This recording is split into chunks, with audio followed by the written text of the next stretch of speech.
আমাদের অবস্থা তো তেমন ভালো না, আর আমাদের বাড়ি গ্রামে, তো আমাদের খেটে খুটে খেতে হয় আর কি। আমাদের বাড়িতে অনেক কাজ থাকে, তো তুমি পারবা এগুলো কাজ করতে? তুমি যে পালিয়ে আসতে চাইছো? হ্যাঁ হ্যাঁ, সমস্যা নেই, আমি সব কাজ করতে পারি। আমি একদম সকালে ঘুম থেকে উঠে সব কাজ করে নিব। তাই? আর জানো, আমার না কাজ করতেই ভালো লাগে, আমার না বসে থাকতে একদম ভালোই লাগে না। তোমাকে কাজ নিয়ে না কোনো চিন্তাই করতে হবে না। কিন্তু তুমি তো ঘুম থেকে 9টার সময় ওঠো, পারবা এগুলো কাজ করতে?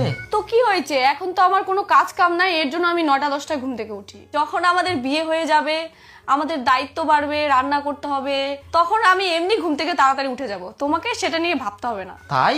তাহলে তো আমি ধন্য হয়ে গেলাম। ঠিক আছে, তাহলে তো আমার কোনো অসুবিধা নাই আর। তাহলে বিয়েটা করে নি শীঘ্রই। আচ্ছা ঠিক আছে। ইয়েস। হ্যালো মা। হ্যাঁ বল, আমার শাশুড়ি না আমাকে সব সময় কথা শোনাচ্ছে। কি কথা শোনাচ্ছে?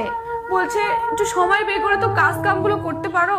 হ্যাঁ ঠিকই তো বলেছে, কাজ কামগুলো তো সময় বের করে করতেই পারিস। সময় কোথায় পাই বলো? ঘুম থেকে উঠেই তো 10টা-11টায়, তারপর হাত মুখ ধুয়ে চা মুড়ি খেতে খেতে তো বেলা হয়ে যায়। এবার খেয়ে দিয়ে তো একটু রেস্ট নিতে হবে বলো। এরপর ঘুম থেকে উঠি সন্ধ্যাবেলা মুড়ি খাওয়ার সময় হয়ে যায়।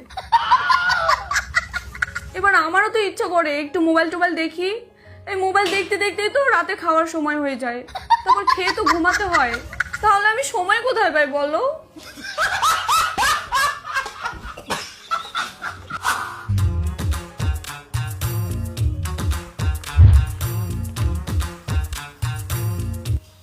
হো, তোমরা রান্না করে? হ্যাঁ হামাক দো, আমরা রান্না করি। থাক, রান্না হয়ে গেলে। হো আচ্ছা।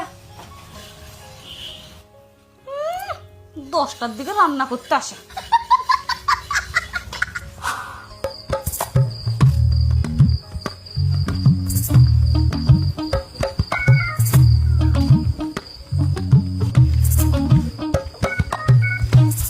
হইলে আবার নিয়ে কি করবেন? কেন রান্না করি মো, ভাত খাবেন নি? হ্যাঁ, এখন বাজে 11টা, তোমরা এখন রান্না করবেন? হ্যাঁ একটা দেরি হয়ে গেল, হয়ে যাবে তাড়াতাড়ি রান্না। হ্যাঁ 11টা বাজে গেল আর একনা করছেন নাকি? রান্না সব সকালে হয়ে গেলে। আর শুনো, আমরা এখন কামের যাবো, দুপুরে রান্না বাড়ি করে রাখবেন, মনে থাকে জানো? আচ্ছা ঠিক আছে। প্রতিদিন সকালে রান্না, 10টা 11টার দিকে ওনার সময় হয়। 6 মাস